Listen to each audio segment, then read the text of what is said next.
Good afternoon, my peoples, and welcome back to the counterattack. I hope you and yours are doing very, very well. Arsenal, the Arsenal, looking to go into the international break on a good note, on positive vibes, and we welcome Watford down to the carpet. And I was a little bit worried about this game. I have trauma from each and every time that Watford come to visit us because despite them being a horrible, horrible footballing team, we always somehow manage to drop points against them. So I was kind of looking at this as a potential banana skin. And when I woke up at the crack of dawn with the Roosters and saw the lineup, I saw that Partey was out with apparently groin tightness, whatever that means. I assume it's a tight groin. And Ainsley Maitland-Niles came in his place. And I was a little worried because whenever we played a match without Thomas Partey, it has not gone well. So I was a little nervous. Realistically, I figured we could get out of here with a win. I mean, our form had been really good. So I was saying a 1-0 win, 2-1. Just really hoping to escape into the international break on a good note. In keeping with the way that Mikel Arteta's Arsenal play, we started off great again. Really good energy, pressing Watford high. They looked absolutely terrified of us. They look completely just not at our level. And we started off great. I think it was in the 7th minute that Saka put the ball into the net. Unfortunately, he was offside. And honestly, my people, let me know in the comments what you think about this rule. Because I cannot stand this offside rule where if the attacking player is behind the goalkeeper, there must be 2 defending players keeping him onside. When Saka scored, there was only 1, so he was offside. I think that's a horrible rule. Like, it's not the attacking team's fault that the opposing team's keeper has gone walkabout, is just traipsing around the 18-yard box or God knows wherever else he was. Foster was completely ahead of the play because he came out because we were attacking them and their defense panicked. There was a Watford player way behind Saka, and the ball even deflected off of him. He had a chance to save it. I cannot stand this rule. Really, really silly. Honestly, the first half was just such a frustrating half.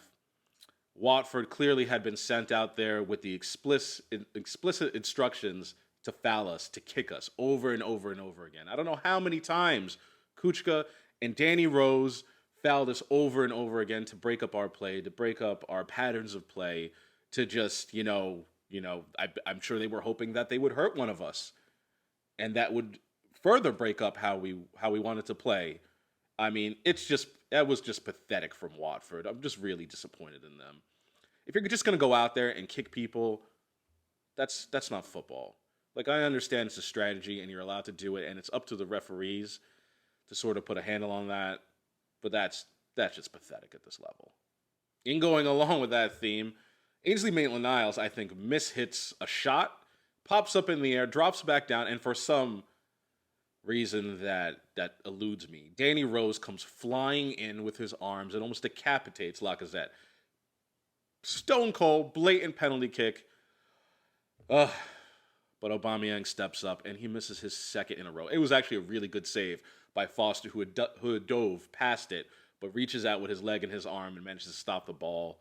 And luckily, the rebound doesn't really go to any Arsenal player. And Aubameyang struggled today. It was a really, really poor day from him. But frustrating first half. We go into halftime 0-0. Second half, we're still dominating. Watford they just can't touch us. I mean, when you look at the stats, I mean, we finished with 61% possession. I mean, we just dominated. We had 14 shots in total to their 7. They only had 1 shot on target. I mean, it's just a pathetic performance from them.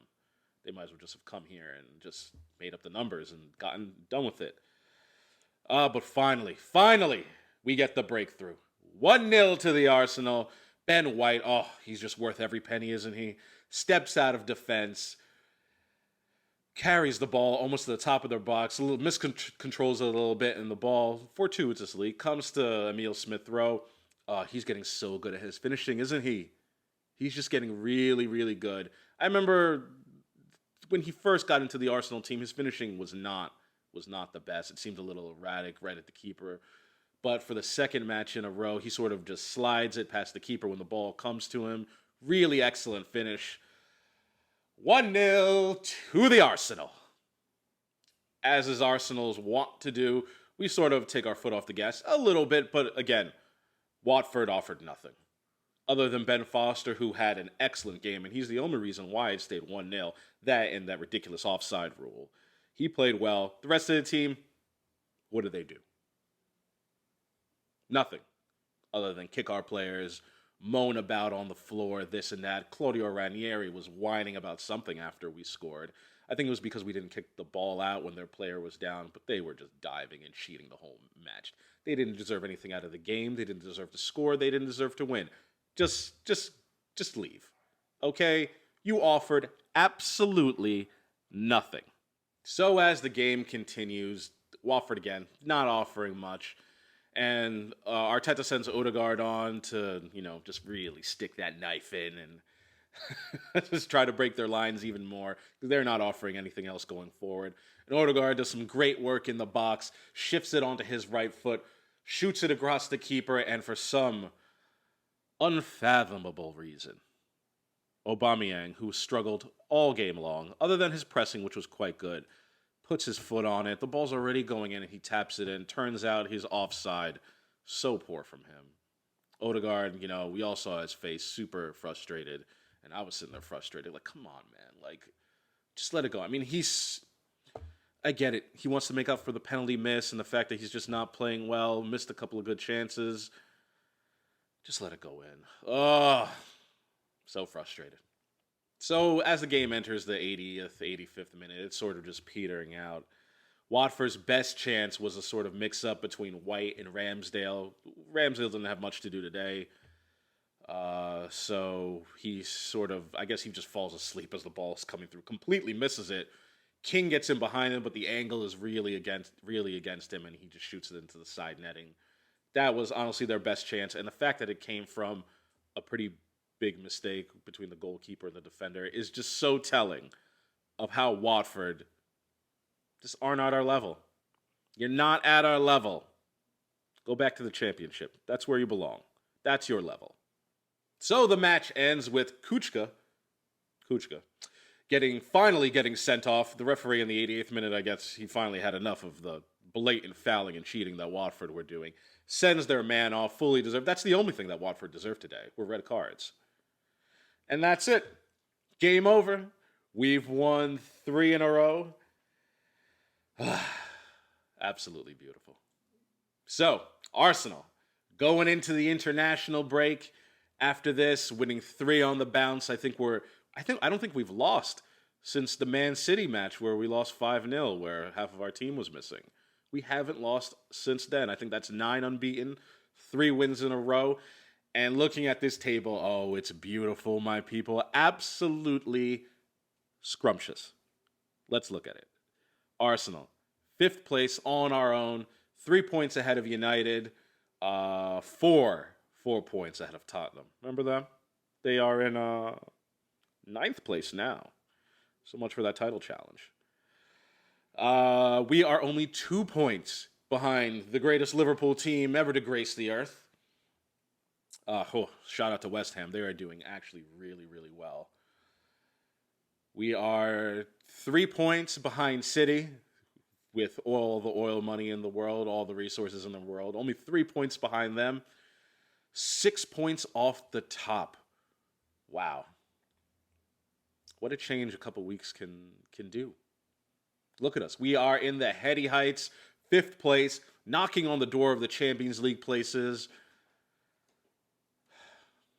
I wasn't one of those people that wanted Arteta out immediately. I thought when the board hired him last year and a half ago, I felt that I wasn't excited about his appointment because I thought we needed someone much more experienced. The man had never been solely responsible for managing a team. I assume it's much, much different being one of the many coaches at Man City who are a special team all on their own, and their ability to do things is completely different from everyone in the league, than to coming to Arsenal, who need a massive rebuild. But to myself, I told myself that give him this year. He has a preseason and a full transfer window behind him. Get his players in, and it's working. It is working. Ugh, the table looks so much better now. All these other teams that were, saying how terrible we are and we're in a relegation fight. Well, I'm loving this relegation fight. I'm loving this relegation fight in 5th place, 2 points behind Liverpool, 3 behind City, ahead of United, ahead of Tottenham, ahead of Leicester, ahead of Everton. Oof, what a fantastic relegation fight.